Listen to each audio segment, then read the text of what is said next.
Hi guys, Martin88 here and welcome back to another FIFA 22 video and welcome back to part 2 of this little mini series that we are doing right now, and we are looking at the best midfielders in FIFA 22, kind of an end game sort of series, you know. Yesterday we had a look at the goalkeepers and the defenders. Tomorrow we're going to be having a look at attackers, and then I'm going to be doing best all-rounders, okay? So without further ado, let's kick straight into it, okay? This is in no particular order, I might add, all right?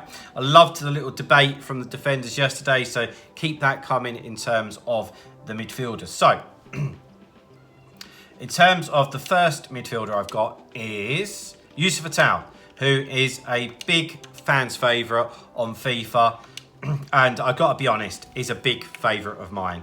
5-star weak foot. I just enjoy how fast, agile he is, and that he's got everything. He's just an absolute machine. Love him. And he's one of them that some people check to see if he actually is a real player, because he's not, in real life, he's not one of those bigger players. But I tell you what, in FIFA, he is an absolute machine, and I love him, to be honest. I always favour the slightly smaller midfielders, to be honest with you. And Yazici is one of them. Okay. Next one is somebody that is quite recent to the game cycle, but is somebody, again, that I absolutely love. Okay, absolutely love. And I'm sure a lot of you do as well. And it is Renato Sanches. Now, he has had... Where the hell is he? He has had a few cards this year. He had an 84 rated card come out and an 87. There we go. And at the time, they were monsters when they come out. I sat here waiting, like, when are we going to get the next Renato Sanches? We finally get him. Although I think they've done us a bit dirty here. Like, he could have been 5-star, but they knew that he'd literally, even at this stage, just be so unreal. So being EA, they've always got to pull something back. He's just, like, he just moves differently, Sanches, all the time. The way, like, when I was playing with him in, like, December, January, he just moves different. The combination of the pace, the agility, the balance, his body type, it just works, man. And now that he's at PSG and Portuguese link, next year he's going to be dynamite as well, because that'll probably incur up informs and stuff like that. So he is going to be unreal. Really, really good. Okay, next one on the list is a footies card, and it is Ferland Mendy. Okay, now again, here's probably another one that we're surprised not to get a special card of, because he's another fan's favourite on FIFA. Let's just pop him into the list. And again, we're looking at somebody here who's got everything. 5-star, 5-star. He's 5'11", so he's got a bit more of a body presence as well. Although, personally, I prefer the slightly smaller player. Mendy wouldn't be my first choice. But again, like I said about some of the players yesterday, it's hard to not acknowledge some of those stats, you know. The other thing I thought of, because I wasn't that impressed when I've used him a couple of times, but maybe the expectation levels of a Mendy card like this, for me, probably was too high, because he is good. I was probably just expecting something, you know, way beyond what was capable, to be honest. So yeah, good card. I thought maybe it would be a little bit better, but definitely on the list. 100% has to be. Next one on the list is somebody that at the start of the game, you'd say, this guy's going to be included in the best midfielders on the game. You'd look at me, you know, like I've got two heads. But he definitely is. He moves so well. And again, for me, that's down to, like, the height and the body type. For me, that's massive. 5-star, 5-star as well. And again, you look at them dribbling stats. It just makes him move lovely. And he has everything else to his game as well. Every single stat in the 90, which a lot of players do. So then you're looking at the skill moves, weak foot, and like the body type. And again, Barella fits everything, to be honest. So again, really, really good. So today, really, I'm just looking at the central players. Like the wide ones all really venture into attackers. So in terms of, like, these guys can do everything. They can defend, attack. So if you wanted to play them at CDM, you could. If you wanted to play them at Cam, you could. But they're just all-round central midfielders, is the truth. Okay, next one on my list is someone that I actually really like. And I took a bit of convincing with this initially, but then I packed him. For those of you who've watched a lot of my content might have seen this. I packed red 96 Bellingham like right when he first come out.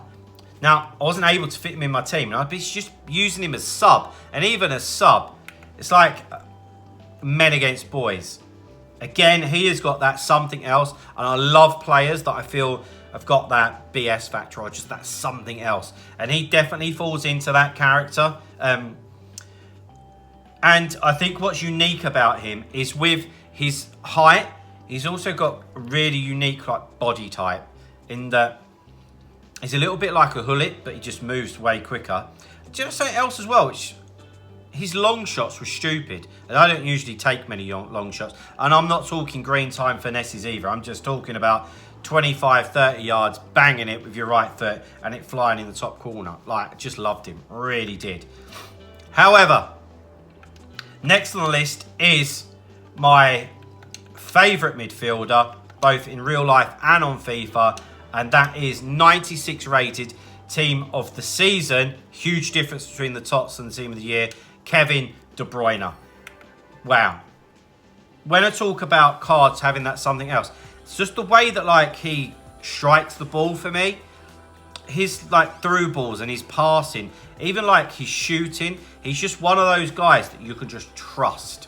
You really can.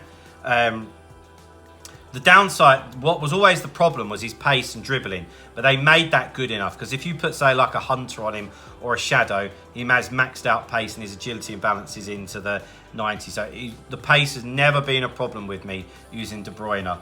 And of course, that 5-star weak foot works really, really well. So yeah, top level. Okay, 3 left. Stay with me. So a really new card to the game, and I've got to be honest, one that I haven't used. I've used him in previous FIFA, so I know like his body type and how he feels, but my God, I can tell you right now, and I'd love someone who's got this to tell us, but this Wijnaldum card, and he's got a great chant in real life as well. If you don't know it, just YouTube it. 5-star, he's 5'9". Oh my life. He has everything, but in abundance he's got everything. He'd be class. Stuff like 99 reactions, 99 composure. I think sometimes the stats that you guys brush over. Whew, but at this type of the game, you would expect cards like that. But my God, he would be good. Just a slight struggle to link, which is probably why they make him that bit better. So next on the list is somebody that we might not have anticipated putting on there if his team didn't win, and that was a massive turn up for the books, and that is a 98 rated Christian Eriksen, which was originally a 96. Be honest, who did that thinking that Man U were going to win and he was going to get the upgrade?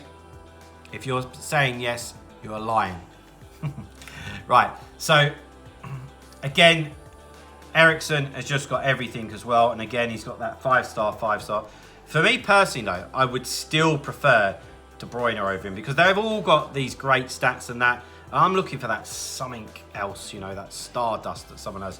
And I've done a lot of coaching with people that have used Eriksen. He just doesn't look like he just has quite that. But he's definitely top level. Anyone seeing this video is real high end, obviously. But there's always a couple in each video that are just that step above. And last but by no means least is somebody that we all dread playing against. And I'm no different. Whenever I'm doing my coaching sessions, I tell them, even playing the AI, if they've got a version of Kante, steer away from him and I keep it simple. This guy definitely has that something else. What normally steers me away from Kante is that he's got 4-star weak foot there. It's normally 3, and his attack is normally not that great, and he's normally very, very expensive. But wow, as a defensive midfielder, he is the best in the game by far, even though he's a can, forget that. Okay, so guys, there we go. That is my best midfielders of FIFA 22. Get in the comments, let me know what you think. We'll have a discussion about it. Drop a like on the video, subscribe to the channel if you haven't already. I'll see you guys tomorrow for the best attackers. I'll see you later, guys. Bye-bye.